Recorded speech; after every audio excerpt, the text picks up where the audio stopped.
আহমেদ পরিবার ক্ষমতার কেন্দ্রে থাকা একটি অপরাধী পরিবারের গল্প।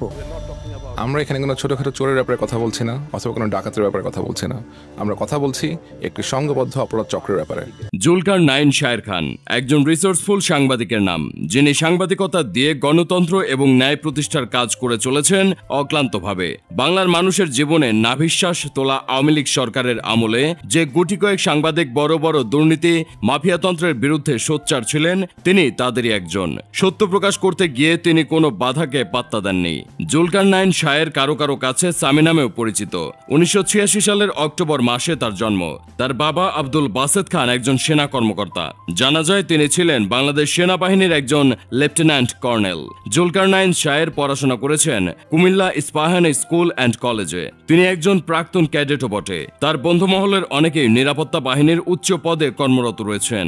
অনেকে মনে করেন এজন্য অন্য সবার আগে সামি খুব দ্রুত ও নির্ভরযোগ্য তথ্য পেয়ে থাকেন। তিনি বর্তমানে লন্ডন ভিত্তিক অনুসন্ধানী ও জনস্বার্থ বিষয়ক ইন্টারনেট ভিত্তিক সংবাদ মাধ্যম বাংলা আউটলুকের প্রধান সম্পাদক ও মানবাধিকার কর্মী।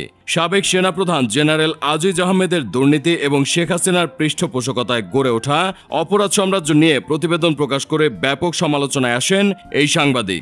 আন্তর্জাতিক গণমাধ্যম আল জাজিরায় প্রকাশিত ওরা প্রধানমন্ত্রীর লোক শিরোনামের এই প্রামাণ্য চিত্রে তিনি গোপন রেকর্ডিংয়ের মাধ্যমে বুদাপেস্টে হারিস আহমেদের ব্যবসায়িক কার্যকলাপ নিয়ে অনুসন্ধান চালান। এই অনুসন্ধানী প্রতিবেদনে জড়িত থাকায় তাকে দেশবিরোধী অপপ্রচার চালানোর অভিযোগে অভিযুক্ত করা হয়।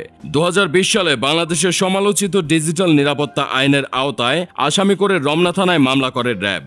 এরপরে তার বিরুদ্ধে প্রথমে গ্রেপ্তারি পরোয়ানা জারি, পরবর্তীতে সম্পত্তি ক্রোকের নির্দেশ দেওয়া হয়। কিন্তু 2021 সালে ডিজিটাল নিরাপত্তা আইনের এই মামলা থেকে তিনি অব্যাহতি পেয়ে যান। রমনা থানায় তৎকালীন ওসি মনিরুল ইসলাম জানান, তদন্তে তার প্রকৃত ঠিকানা খুঁজে পাওয়া যায়নি। এ কারণে তাকে মামলা থেকে অব্যাহতি দেওয়া হয়েছে। দুর্নীতি নিয়ে প্রতিবেদন করায় যুক্তরাজ্যে অবস্থান করা জুলকার নাইন শায়ের ধরাছোঁয়ার বাইরে থাকলেও টার্গেট করা হয় তার পরিবারকে। 2023 সালের মার্চ মাসে সামির ছোট ভাই মহিনুরকে তার পশ্চিম শেওতাপাড়ার বাসার সামনে রড দিয়ে পিটিয়ে মারাত্মকভাবে আহত করা হয়। অনুসন্ধানী সাংবাদিকদের বিশ্বব্যাপী network the organized crime and corporation reporting প্রজেক্টের বিশ্বাস, সরকারের ঊর্ধ্বতন মহলের দুর্নীতির খবর ফাঁস করে দেওয়ায় এই হামলা চালানো হয়, যা দিয়ে আসলে সামিকে নিয়ন্ত্রণ করতে চেয়েছিল আওয়ামী লীগ সরকার। কিন্তু দমে না গিয়ে তিনি কণ্ঠ জারি রাখেন। বাংলাদেশে ঘটে যাওয়া কোটা সংস্কার আন্দোলনের সময় তার ভূমিকা নিয়ে বিশিষ্ট সাংবাদিক জিল্লুর রহমান তার তৃতীয় মাত্রা অনুষ্ঠানে ভূয়সী প্রশংসা করেন জুলকার নাইন শায়েরকে। তিনি তাকে অন্যতম রিসোর্সফুল সাংবাদিক হিসেবে আখ্যা দেন।